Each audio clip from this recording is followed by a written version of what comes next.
Good morning class, hope you all are doing good. So diversity and discrimination हम ये chapter पढ़ रहे हैं, जिसमें हमने ये चीज़ पढ़ ली थी, एक गेट गोइंग करके दिया है, प्लस हमने पढ़ लिया था कि डाइवर्सिटी क्या कैसे एक इविल बन जाती है, कैसे एक दुश्मन बन जाती है। एक प्रेजुडिस के बारे में हमने पढ़ा था कि प्रेजुडिस क्या है।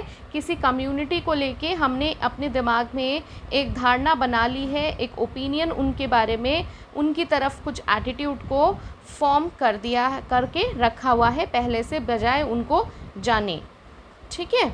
Now today will talk about stereotype. बच्चे, स्टीरियोटाइप और प्रेजुडिस में आप कंफ्यूज नहीं होंगे। स्टीरियोटाइप क्या है? लेबल कर देना कुछ लोगों को, उनको फोर्स करना कि उनसे हम इसी तरीके से बिहेव करेंगे।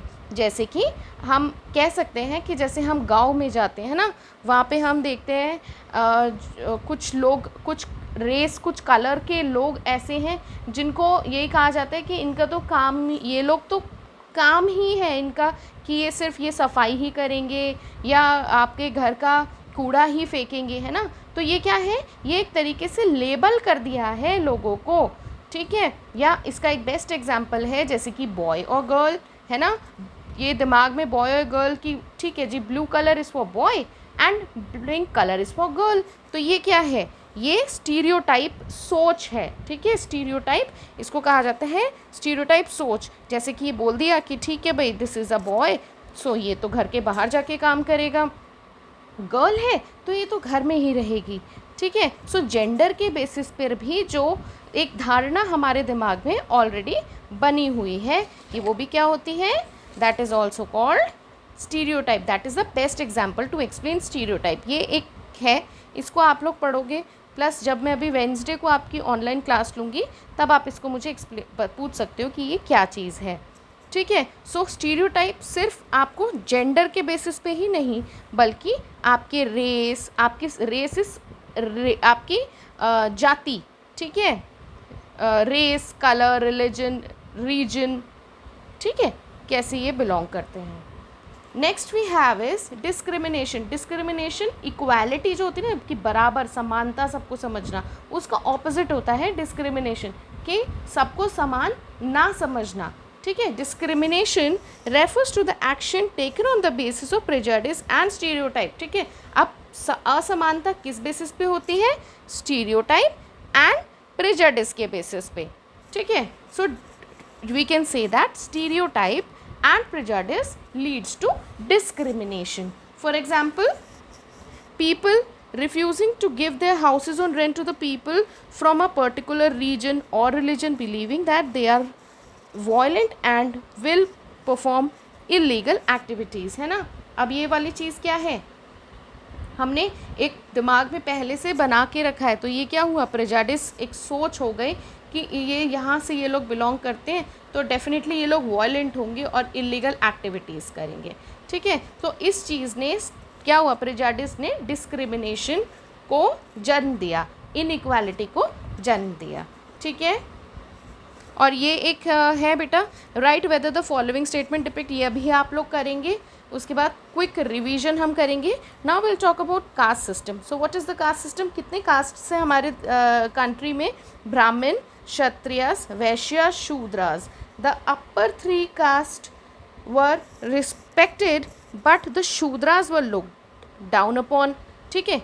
अब ब्राह्मण, क्षत्रिय, वैश्य, इनको तो एक अच्छी रिस्पेक्ट मिलती है, बस शूद्रास को इनको रिस्पेक्ट नहीं दी जाती, इनको बहुत ही गलत सोच से देखा जाता है कि ये लोग तो शूद्रास हैं, नीची जाति। ठीक है। But this practice should not be promoted. इसको हमें प्रमोट नहीं करना चाहिए, इसको एकदम अवॉइड करना चाहिए। This practice started during ancient time. बहुत पुराने टाइम पे, एंशिएंट टाइम पर ये प्रैक्टिस स्टार्ट हुई थी। Initially it was a system which divided our society on the basis of occupation. ठीक है। एंशिएंट टाइम पे, मिडीवियल से पहले एंशिएंट टाइम पर क्या था? जो सोसाइटी थी वो डिवाइडेड इसी तरीके से थी, लेकिन ऑक्यूपेशन के बेसिस पर डिपेंड करती थी। ठीक है। वहाँ पर इनइक्वालिटी नहीं थी, बस एक था कि एक सोसाइटी में 10 लोग रह रहे हैं, 2 लोग आपके पूजा पाठ का काम कर रहे हैं, 2 लोग कुछ आपका बास्केट्स का काम कर रहे हैं, बास्केट बनाने का, 2 लोग उसमें से हमारे आपको प्रोटेक्ट कर रहे हैं। तो सिर्फ इस वजह से 4 कास्ट सिस्टम्स बनाए गए थे, but slowly steadily in 4 caste systems की वजह से इनइक्वालिटी लोगों ने अपने दिमाग में बना ली। तो ये क्या हुआ, स्टीरियोटाइप हुआ, लोगों ने एक धारणा बना ली कास्ट को लेकर और शूद्रास को क्या किया, इनइक्वालिटी उनके ऊपर। However this system become rigid during the end of वैदिक पीरियड। लेकिन क्या हुआ, ऑक्यूपेशन के बेसिस पे सोसाइटी को जो डिवाइड किया था, लेकिन उस टाइम पे इनइक्वालिटी नहीं थी। वैदिक पीरियड जब बाद और एंशंट के और धीरे धीरे बाद आते आते इस चीज़ को बहुत इस तरीके से कास्ट को ऐसे देखा गया कि ओके ये इस कास्ट से बिलोंग करता है, ठीक है, तो ये तो गलत, ये उसी बेसिस पे इनको ऊपर नीचे देखा जाता था। फाइन। और वैदिक पीरियड में क्या हुआ, ऑक्यूपेशन हम चेंज भी नहीं कर सकते थे, मतलब फिक्स हो गया था कि हेरिडिटरी बन गया था कि अगर कोई शूद्र क्षत्रिय है तो वो, अब जैसे आज की डेट में क्या होता है दैट इफ़ समवन इज क्षत्रिय तो उसकी आगे आने वाली जो उसकी जनरेशन्स होंगी वो भी क्षत्रिय ही रहेंगी, ठीक है। So the member of the lower caste couldn't have a friendly relation with someone from the higher caste.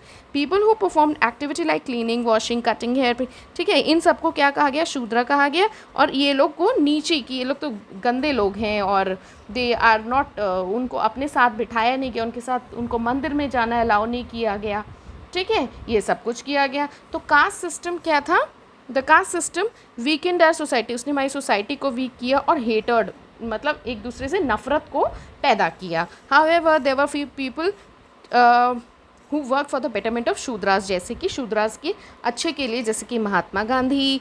सबने एक स्टोरी सुनी है, जब महात्मा गांधी साउथ अफ्रीका पढ़ाई करने के लिए गए थे तो उनको चलती ट्रेन से वहाँ पर फेंक दिया गया। तो वो महात्मा गांधी के दिमाग में सोच आई थी कि किस तरीके से लोगों को इल ट्रीट किया जाता है उनके कलर के बेसिस पर।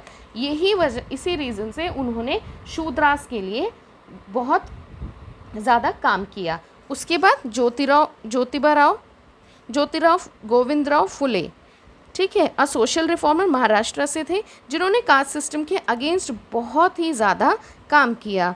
उन्होंने क्या किया, ब्राह्मण्स वॉज इन्वाइटेड टू, अब उनके दिमाग में ये सोच कहाँ से आई, वो उनके ब्राह्मण फ्रेंड ने अपनी एक शादी पर बुलाया था, ब्राह्मण फ्रेंड ने उनको इनवाइट किया था शादी पर। But when his friend relatives found out to be behave to the lower caste, फिर क्या हुआ, उन्होंने ज्योतिराव गोविंदराव फुले जी ने देखा कि उन ब्राह्मण्स के यहाँ पर जिनकी शादी पर वो गए थे वहाँ पर लोअर कास्ट लोगों को बहुत इंसल्ट किया जा रहा था और उनके साथ अच्छा व्यवहार नहीं हो रहा था।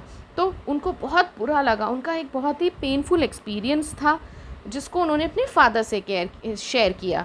This was the turning point. जैसे कि मैंने आपको बताया कि महात्मा गांधी के लिए टर्निंग पॉइंट क्या था, महात्मा गांधी के लिए टर्निंग पॉइंट था जब उनको चलती ट्रेन से उनके साउथ अफ्रीका से कहा ही इज़ अ ब्लैक, मतलब क्यों, क्योंकि हम लोग इंडियंस का कलर थोड़ा सा गेहुआ होता है ना। अब फॉरेनर्स जो होते हैं साउथ अफ्रीका, यूएस, यहाँ पे लोग बहुत गोरे होते हैं, ठीक है, तो उन लोगों ने इस वजह से उनको चलती ट्रेन से फेंक दिया था। तो ये एक टर्निंग पॉइंट था महात्मा गांधी के लिए और ज्योतिराव गोविंदराव फुले जी के लिए, जब वो अपनी फ्रेंड के यहाँ पर शादी में गए और वहाँ पे उन्होंने लोअर कास्ट के लोगों को इल ट्रीटमेंट, उनसे बुरा व्यवहार देखा तो उनको बहुत बुरा लगा। सो इसी के बाद वो सोशल रिफॉर्मर बने और उन्होंने इस नकारात्मक सोच को बदलने की बहुत कोशिश करी, ठीक है। That's why we can not yet call ourselves a developed nation. अब इसी वजह से, क्योंकि हमारे देश में अभी भी डिस्क्रिमिनेशन होता है on the basis of colour, region, religion, तो इसीलिए हम अपने देश को एक डेवलप्ड नेशन नहीं, एक डेवलपिंग नेशन कहते हैं, ठीक है। So this is what for today. Tomorrow we will finish the chapter. We will talk about what is epithet, ठीक है। Then we will talk about Dr. B.R. Ambedkar, who really worked hard for striving equality, ठीक है, because why he suffered a lot from his childhood, ठीक है। इन्होंने अपने बचपन से ही बहुत कुछ सफ़र किया था, बिकॉज़ ये भी एक शूद्रा थे। इनके बारे में बहुत से बच्चों को, बहुत से लोगों को काफ़ी कुछ पता है। रेस्ट हम लोग नेक्स्ट क्लास में डिस्कस करेंगे। आप लोग प्लीज़ यहाँ तक इस चैप्टर को पढ़ लीजिए, रीडिंग इसकी भी पढ़ने की कोशिश कर लीजिएगा, ठीक है। और साथ में क्विक रिवीजन 1 अभी सॉल्व करेंगे। एंड दिस, ये क्या है, ये कुछ स्टेटमेंट दी है, इसमें आपको बताना है कि ये स्टीरियोटाइप है या प्रेजुडिस है, ठीक है। इसको पढ़ के बता के अभी मुझे सेंड करो। चलो, टेक केयर बच्चा, अपना ध्यान रखिए, घर वालों का ध्यान रखिए, अननेसेसरली बाहर नहीं जाएंगे। Bye bye, take care.